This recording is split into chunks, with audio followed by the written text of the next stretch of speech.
بنا کہ میں تہذیبوں کے حوالے سے گفتگو کروں. انہوں نے بڑی خوبصورت بات کی کہ یہ لفظ ہم نے پہلے نہیں سنے تھے، لیکن تہذیبوں کا تصادم ہو رہا ہے بڑی تیزی کے ساتھ.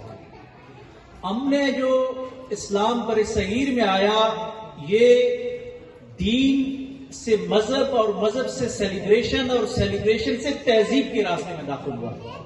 اور جو چیز تہذیب کے راستے میں داخل ہوتی ہے، میں نوجوانوں سے مخاطب ہوں، حضرات علماء تو سب جانتے ہیں ماشاءاللہ کہ جو چیز تہذیبوں کے ذریعے داخل ہوتی ہے وہ جلدی ختم نہیں ہو سکتی.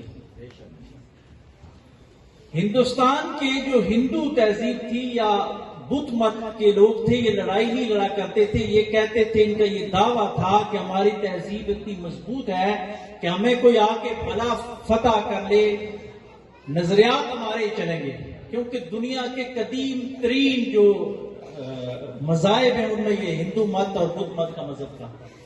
لیکن ہمارے بابے جو آئے، ہمارے صوفیاء جہاں پہ آئے، تو ہمارے مسلم حکمرانوں نے اگر دین سفینوں کے اندر لایا تو ہمارے صوفیاء اس کو سینوں کے اندر لے کے آئے، اور سینوں کے اندر پھر تہذیب میں اس طرح منتقل کر دیا کہ مولانا مودودی جیسا آدمی بھی یہ کہنے پہ مجبور ہوئے. وہ کہتے ہیں کہ چشتی خواجگان نے ساز اور سر کا توحیدی اجتہاد کر کے ہندوستان کی تہذیب کو مسلمان تہذیب بنا دیا.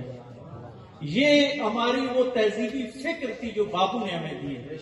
اور میں اس کے ساتھ ہی دوسری مثال دوں. یہاں پہ ہم نے حکومت کی 1000 سال، ہمارا تخت ختم ہو گیا لیکن مسلمان ختم نہیں ہوئے. ریاست ہمیں پھر مل گئی الحمدللہ. مسلمان آج بھی ہندوستان میں بھی ہے، بنگلہ دیش میں بھی ہے، بے شک حکومت کسی کی بھی ہو.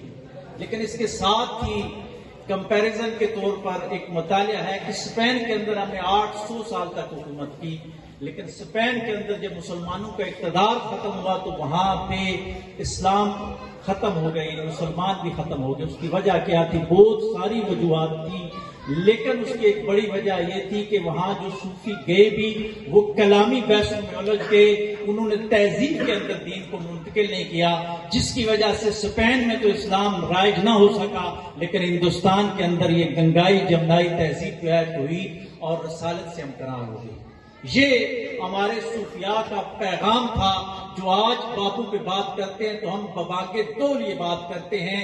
میں بڑے وسوخ سے یہ بات کرتا ہوں. انہوں نے 3 محدثین کا ذکر کیا جو یہاں کے جنہوں نے حدیث کا علم پہنچایا.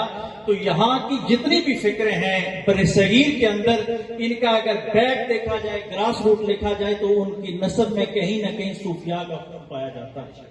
اور جو قومیں اپنے موسموں کا خیال نہیں کرتی وہ ناکام ہو جاتی ہیں. الحمدللہ اہل سنت جو ہے یہ وفا شہار لوگ ہیں، ہم وفاؤں کے امین لوگ ہیں.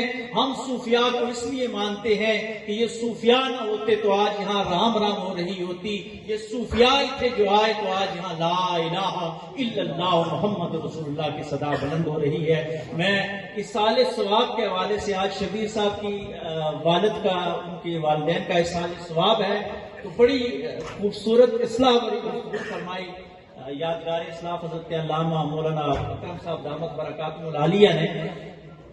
مشہور حدیث میں صرف مفہوم بیان کروں گا، جدید سائنس کے حوالے سے تھوڑی سی بات کہ حضور علیہ السلام نے قبر کے اندر دیکھا کہ عذاب ہو رہا ہے. آپ سب نے سنی ہے، میں مختصر سے بات کروں گا، وقت نہیں ہے. تو حضور علیہ السلام نے 2 ٹہنیاں لگانے کا حکم دیا کہ جب تک یہ اللہ کا ذکر کرتی رہیں گی تو مردے کے عذاب میں تخفیف ہو جائے گی.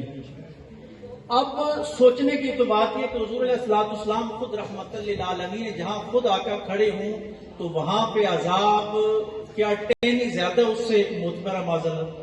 لیکن سمجھا رہے تھے حضور علیہ السلام، ایک آفاقی سائنس کا اصول بھی دے رہے تھے اور رہتی دنیا تک ہمیں بھی میسج دے رہے تھے کہ لوگوں درختوں کی قدر کرنا. یہ درخت اللہ کا ذکر کرتے ہیں، اس سے قبر میں مردے کو بھی سکون ملتا ہے اور اس میں زندوں کو بھی آکسیجن ملتی ہے اور زندوں کو بھی سکون عطا ہوتا ہے. میں یہ کہتا ہوں کہ اگر درخت کی ٹہنی اللہ کا ذکر کرے قبر کے اوپر تو مردے کو تخفیف ہوتی ہے. شبیر ستی صاحب اگر اپنے والد کی قبر پہ کھڑے ہو کے اللہ کا ذکر کریں تو کیا عذاب میں تخفیف نہیں ہوگی؟ عذاب ہٹا نہیں دیا جائے گا؟ یہ ہمارے عقیدے کی بات ہے کہ ایک طرف حضور علیہ السلام قبر کے اندر بھی اسی طرح دیکھ رہے ہیں اپنے وحی کے علم کے ذریعے، اور دوسری طرف حضور علیہ السلام یہ بھی دیکھ رہے ہیں کہ اس کو عذاب کس وجہ سے ہو رہا ہے، اور تیسری طرف حضور علیہ السلام درخت کی اہمیت بتا رہے ہیں۔ میں آخری بات جو تہذیبی حوالے سے بات کر رہا ہوں کہ ہم تہذیبوں میں ایک اور بات بھی ڈالیں جو میلاد کا پیغام ہے، کہ حضور علیہ السلام نے فرمایا کہ اگر آپ کو معلوم ہو جائے کہ قیامت سر پہ آ گئی ہے تو پھر بھی درخت لگائیے، حدیث کا مفہوم ہے۔ تو ہم میلاد مناتے ہیں، اس میلادی تہذیب کو یہ جھنڈوں میں، یہ لائٹوں میں کنورٹ کرنا پیر عبید مقصدی صاحب اور ہمارے خواجہ صاحب کا اسلام آباد کی سطح تک، جو پرانے لوگ جانتے ہیں کہ انہوں نے اسلام آباد کی تہذیب میں اس کو ڈال دیا۔ آج الحمدللہ یہ اوپن جو گیدرنگ ہوتی ہے کلچرل ایونٹ میں یہ جو منتقل ہو گیا ہے، یہ ان لوگوں کی برکتیں ہیں کہ انہوں نے دین کو غیر محسوس انداز کے ساتھ ان لوگوں میں بھی ڈال دیا جو میلاد نہیں مناتے تھے، ان کے بچے بھی آج لائٹیں لگا رہے ہوتے ہیں۔ کیا وجہ ہے کہ وہ دین تہذیب میں انہوں نے ڈال دیا ہے۔ ہم ایسے مشاہد کس لیے قدر کرتے ہیں کہ حضور علیہ السلام کے عشق کو پھیلایا۔ اب ہمیں ضرورت ہے پودے لگانے کی، درختوں کو آگ سے بچانے کی، تو حضور علیہ السلام کی اس حدیث پہ عمل کرتے ہوئے، لمبی بات ہے میں پھر کبھی بات کروں گا کہ مری اور سوات میں لوگ کیوں جاتے ہیں ڈپریشن کے مریض، وہاں حسن کی وجہ سے کوئی نہیں جاتا۔ یہ درخت جہاں جہاں زیادہ ہے وہاں اللہ کا ذکر زیادہ ہے، بندے ذکر کریں تو سکون ہوتا ہے۔ اگر جنگل میں چلے جاؤ تو درخت ہر وقت اللہ کا ذکر کرتے ہیں، وہاں چھم چھم رحمت برس رہی ہوتی ہے۔ لوگ پاگل ہیں، لوگ سمجھتے ہیں مری اور گلیات میں سکون ہے، ارے بابا سکون اللہ کے ذکر میں ہے۔ اگر درخت مری اور گلیات کی پہاڑیوں میں اللہ کا ذکر کرتے ہیں، آپ وہاں جاتے ہو، آپ کی ڈپریشن اور انزائٹی کم ہو جاتی ہے۔ آپ اپنے گھروں کے اندر اللہ کا ذکر عام کر دیں، آپ کے گھروں میں بھی کوئی سکون منتقل ہو جائے گا۔ میں اسی پہ بات ختم کرتا ہوں۔ قدم قدم سے خون دل کے آنسو جلا رہا ہوں، یہ سوچ کر کے کوئی پیچھے آ رہا ہوگا۔ وآخر دعوانا الحمدللہ۔ تمام احباب کھڑے درود و سلام کے لیے مصطفیٰ جان رحمت